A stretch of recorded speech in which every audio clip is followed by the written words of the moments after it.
Hello everyone. Welcome to this special session brought to you by the Technocrats NSUT on how to write research papers and book chapters. Today, we have a special guest with us to elucidate on this topic, Salman Syed. He is a sophomore at Netaji Subhash University of Technology. Hi Salman. Hello everyone, I'm Salman, currently pursuing my BTech second year in information technology from NSUT. I say second year, but I'll be starting my third year from the next month, so it's safe to say that I've got 2 years of experience in understanding how the system works here, how to deal with seniors and professors from both a CGPA and a research perspective. So, due to this pandemic, time flew by really quickly, and it's hard to believe that I've completed half of my BTech. So, with that also arises the need and the urgency to select a career path. The intern season is in full swing for us right now, and our experiences and the quality of our resume is at stake. Well, that also depends because the general criteria that most people judge their success is through how much they have earned or how many internships they have completed. But that's a wrong factor to judge your worth. Well, everything does depend on your frame of reference and how you judge your accomplishments based on what you want to become and what your dream is. But this is the difficult phase that many people face in their early days. That is, you do not know what you want to be, you do not know what you like, and you don't exactly have a dream. And that is quite normal. And I've struggled with it in my early days on what I wanted to do.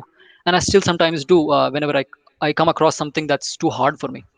So, and I've also seen many of my batchmates who have done absolutely nothing and still don't know what they want to do. And I've even seen some friends who have completed their BTech and still don't know what to do. But it is true, and it is a universal fact that the faster you find your passion, the more opportunities you have to explore and to grab. So, with that said, let's get started. When I first started my year, so apart from DSA, which was the main DSA, or in other words, data structures and algorithms, which was the main focus, uh, we started with that, taking those courses, and that is also a part of your university courses, so it'll help with that too. But your marks also depended on the professor who's checking your papers anyway, so don't keep your high hopes up on that. However, when I first started my university life, I was given two options generally, uh, because we have to build a portfolio based with our projects in order to showcase our skills and to prove that you actually know what you claim to know, and as a proof of your experience. For me, these two options were either web development or machine learning, but these are by far not the only two options because there are a multitude of options and opportunities can come from anywhere. But as typical Indians, we tend to take the safest route that will guarantee success, similar to how engineering or medical are the only two options for most Indians. So, but later when you look for foreign internships or jobs, you'll realize how high the demand for those positions are that are generally considered low ranked positions in India. So that's the importance of exploring on what you want. And I thought these were the only two options that existed, and research wasn't even an option for me, since I thought that research is the stuff only for big brains and only the super smart and super elite people can do it. But that is the first and the most basic mistake that most people do. Always remove the misconception that research is only for the exceptional or for the elite. Research only has three prerequisites: it is eagerness, patience, and persistence. There is nowhere a compulsion or a criteria or a prerequisite that tells you have to either be a 9 GPA student or you have to be a CBSE topper in order to pursue research as a career. So for the like those were the options, and research wasn't really an option for me. And whatever people pursue in their college life are generally either DSA, competitive programming, web development, ML, and etc. So why exactly am I speaking about research? Because there isn't much exposure to research, and people generally tend to focus on those fields that bring instant money. Because I've seen many of my seniors also, like, who aim to get a high paying job as soon as possible and leave. So there isn't much exposure on how research can be helpful to you. So I intend to make everyone aware of it by speaking of its merits and what you can expect by debunking the general misconceptions that we have about them. So I merely bring to intend another opportunity on the table and enlighten everyone that even this is a very good and viable option that exists, so that you may not lose the opportunity just because you didn't have the knowledge beforehand or there was no one to guide you for it. Yeah. So I have prepared a questionnaire, so which we will be answering. So let's get started on with that.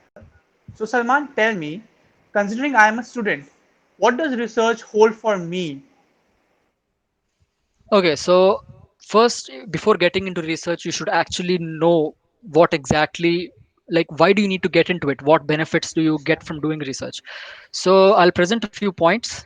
The first major point that you can see is higher education. Whether you want to pursue a master's degree, either an MS or an MBA or a PhD, Okay. this is the most important reason for people to pursue undergraduate research work.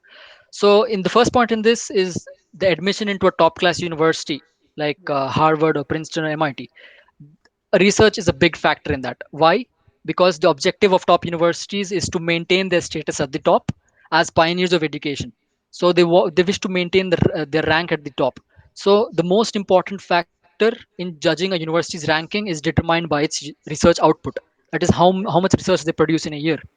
So based on that, a student already having experience in it and has already published stuff to prove is sure to produce some good work when he joins the university. So having published work is a proof of your abilities that if you join the university, then you will sure short produce benefits for the university. Yeah. So top universities like Harvard have a very stringent admission criteria, like a 2% acceptance rate. And research is the sure short way of having high demand. And apart from research, the other skills they'll ask is for leadership skills like positions of responsibility, and they will ask in diversity of proficiency like like you should be good in sports and all. Having professional experience. This is where research internships come into picture. And mind you, they have a really good pay, research internships. Okay. So that is one motivation. And the main and final objective of any master student or any PhD student is to produce good research, and experience in it will significantly improve the quality of your work and also the time it takes to produce it, because you already have the knowledge on how to go about it, on who to consult others for advice. The Yeah. second thing is research as a career. So this mainly depends on your tastes, because people doing research as a career are the forefront of technology and they're constantly learning and improving. So if you have the eagerness to constantly learn and develop new things, then this career is for you. So they have some serious pay that is one of the best in the industry. And in addition, you also get sponsored by companies or states. And also, in addition to that, research work can be patented on your name if you're not working for a company. And this makes the opening for new business ideas or startups, or the patents itself can be sold for huge sums of money. Yeah. And even people like Bill Gates and Elon Musk are those entrepreneur researchers type people who have the motive to stay at the bleeding edge of technology. And this is only an analogy to make you realize what opportunities can open up if you have research.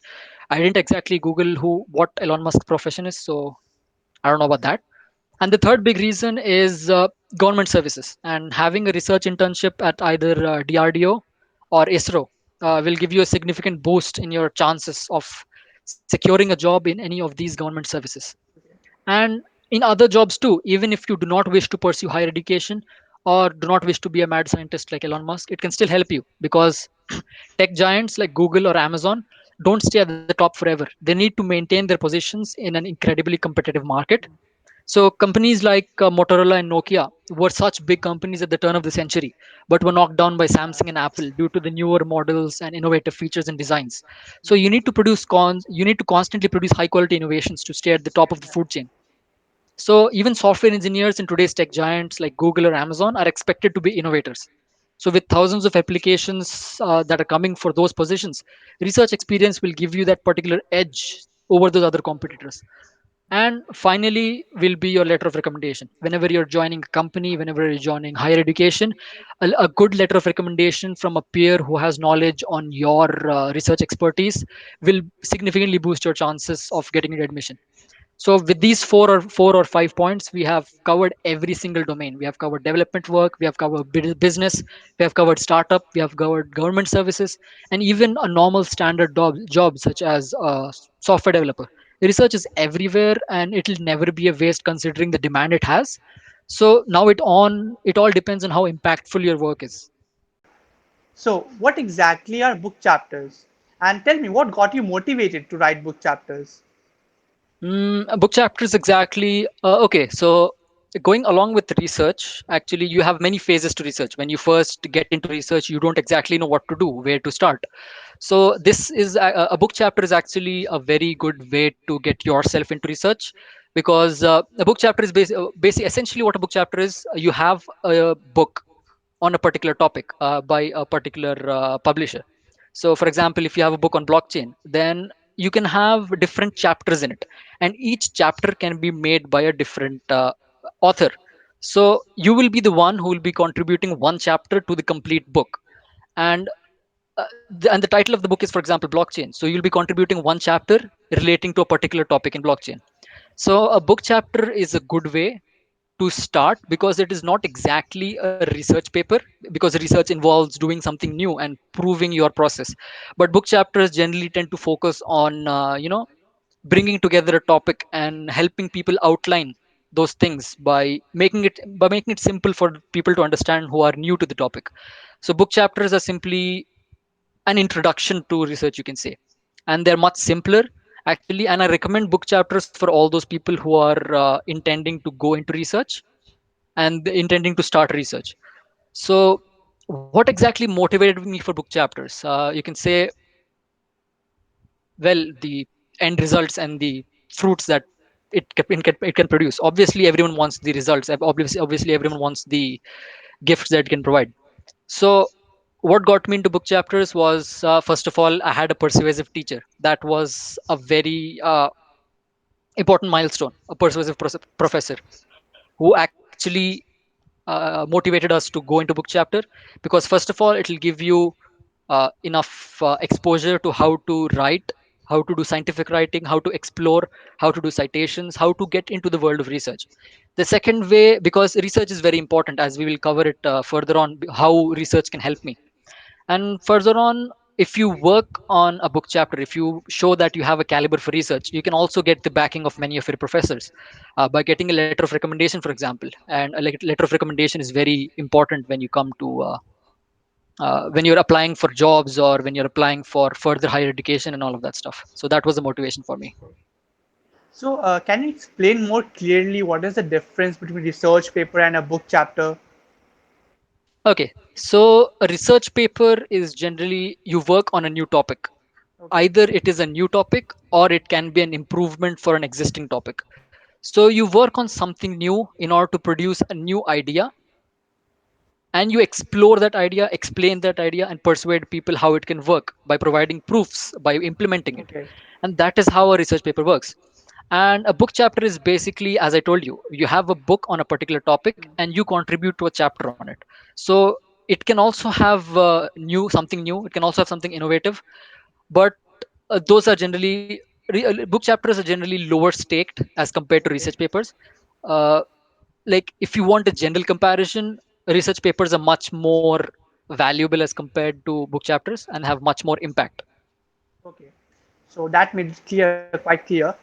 So all said and done, how can one get started with book chapters and research papers in NSUT? Okay, so basically, how do I get myself involved? Like, first you have to Yes. understand the significance of research. How, like, why and how do you want to do research, and what's the purpose of you doing research? So after you understand that, you then understand, like, why do you want to get involved in research, and how do I get myself involved. So the truth be told, you can start anywhere and anyhow. If you have something to present to the world will always give you an ear. But remember that the world is always ready to knock you down.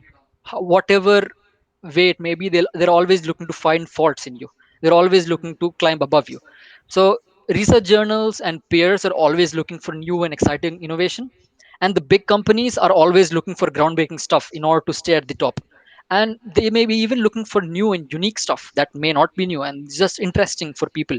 So they have the resources to buy anything, they have a lot of money, but they lack the innovators and they lack the new innovations, which is why there is so much demand for it. So how can you go about starting research? So first of all, you can start it by yourself. You can look up different papers. So start up looking new innovations and new techniques and new ideas that tech constantly pops up.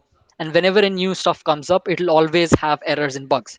So take a new idea and finding those ideas, like start finding faults in those ideas. Start looking at it from the perspective of a hater, like from a rejecter. Like, how can you reject that idea? Start looking for bugs and start improving them. Research is not always about creating something out of thin air.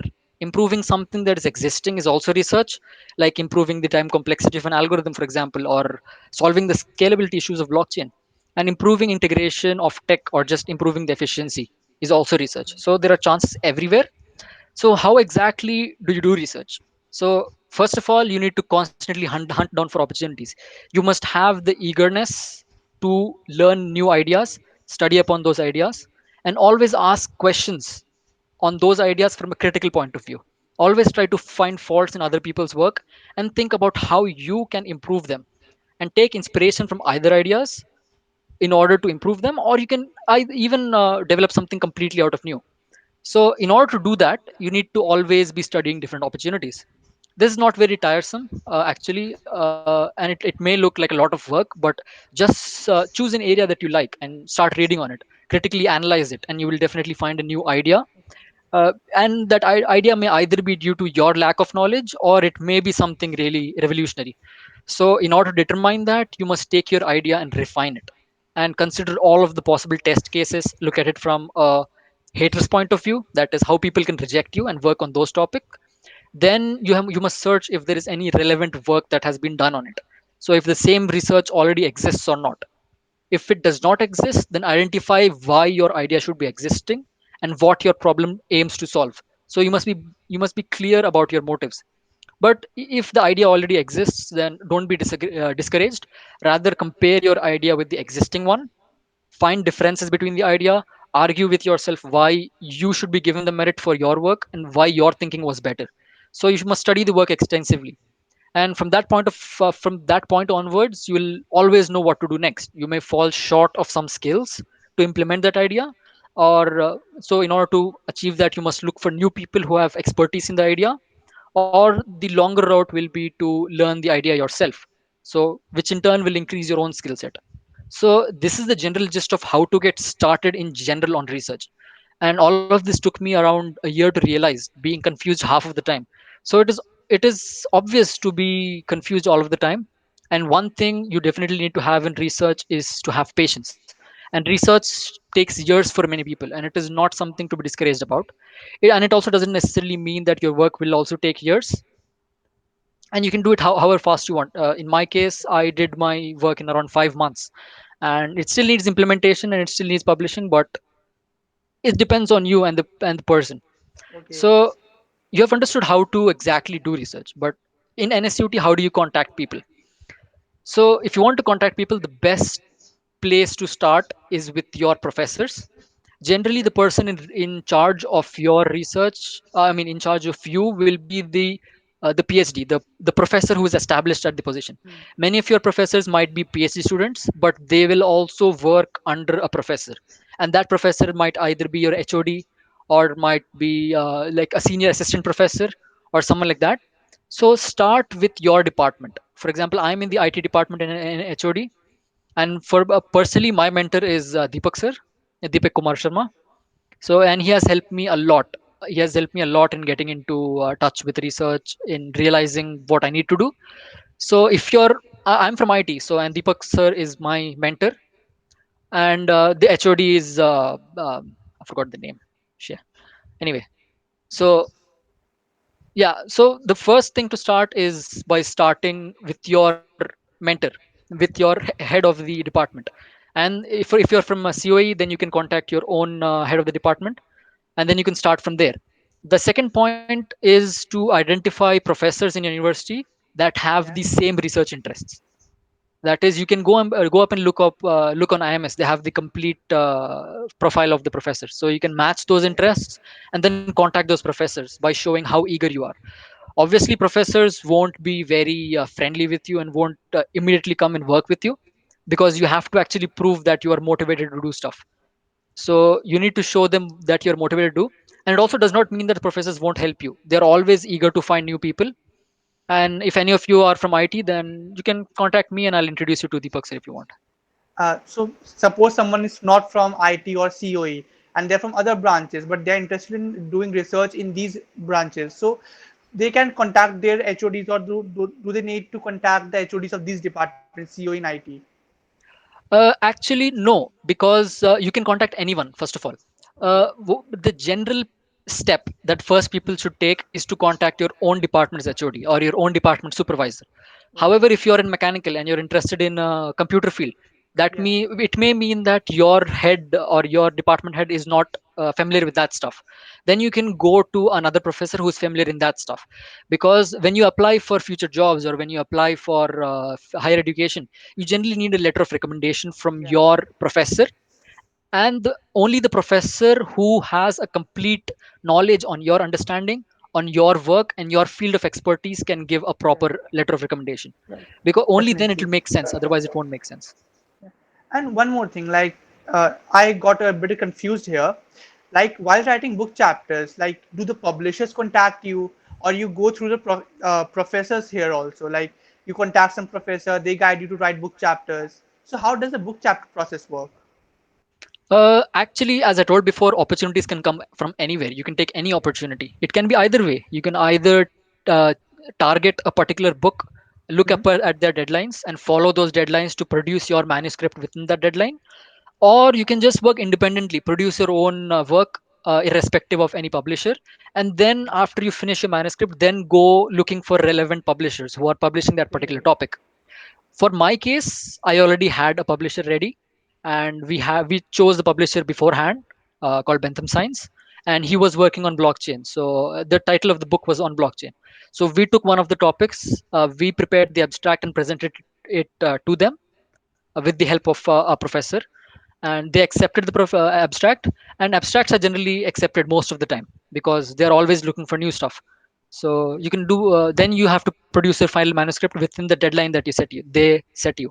So those are the Okay. things that Okay. differ actually. I guess that should made it clear. Now, I have a confusion here. Should we go for research papers or book chapters? Mm, the most of the value, as I told before, is for research papers. They have Okay. the most value, and doesn't mean that book chapters are worthless. They have a lot of worth because they improve your experience with how to do research. They improve your experience with how to do scientific writing. They also showcase your knowledge in that particular field, because if you have written a book chapter in that field, it means that you have understood that field Knowledge, completely. yeah. So what I say is that research papers do have a lot of value, and in the end your objective is a research paper. But in order to produce a good research paper, a good way to start is a book chapter. It is not compulsory to start with a book chapter. You can obviously directly go to a research paper, but starting with a book chapter, having lower stakes, is a better option to get yourself Yeah. acquainted with how the Hmm. actual research world works. Okay. So one final question. How much prior knowledge do we need to start with book chapters and research papers? And subsequently, what kind of resources would you recommend someone for a beginner to going through for someone who wants to start research, books, websites, learning methodology, etc.? What do you recommend? Okay, so prior knowledge for research, absolutely nothing. You Okay. just need eagerness to study, because most of the research that is done, it is obvious, but research is done in new fields, and all of those new fields are obviously not taught in your university. So Yeah. you are not expected to have that prior knowledge. Getting into research, anyone can do it. You can just grab existing technology. You have many journals, or you have many books, or you have many technology magazines, as you say. So you can just look up on those, study the topic extensively, and try to find something new in that. Your prerequisites are nothing but persistence and eagerness to learn new things. That are the prerequisites. And as for materials, I've already said you can look up at existing journals. You can look up at books, like where the book chapters are published, or you can look up at technology magazines. But Okay. generally, journals as well as book chapters are generally paid, and you have many resources to get those for free. But it is not recommended to start from those, because generally those research papers are written from the perspective of someone who has already understood the topic. So Yeah. if you want to understand the topic, the best place is Google. If you want to understand IoT, just type IoT on Google and you can get all the basic information on IoT. You can have courses on Coursera. You can what I would recommend is to learn the topic beforehand. For example, if you're Okay. going to blockchain, you just learn all of the fundamentals of blockchain, how it works. Then after you know the basics, then you can go and read other people's papers on what they're working on, and what then you can start realizing after you read many papers ki this is the point of focus that they're trying to aim. This is where the blockchain technology is failing. This is the problem that is limiting blockchain technology. So you can start focusing on that. You can start proposing your own solutions on that. So that's how it works. Or, I mean, as I also told, you don't need to exactly produce a new idea. You can also produce your own idea, like a blockchain, like a new Yeah, blockchain concept, for example. But you can also improve something that is already existing. So opportunity is endless. Like where there is a will, there is a way. You just have to that's have enough right. persistence. Well, thanks, Salman, for sharing your valuable knowledge and time with us today. I hope our audience finds today's session useful. Well, thanks for watching, everyone. Stay safe and keep learning. Thank you.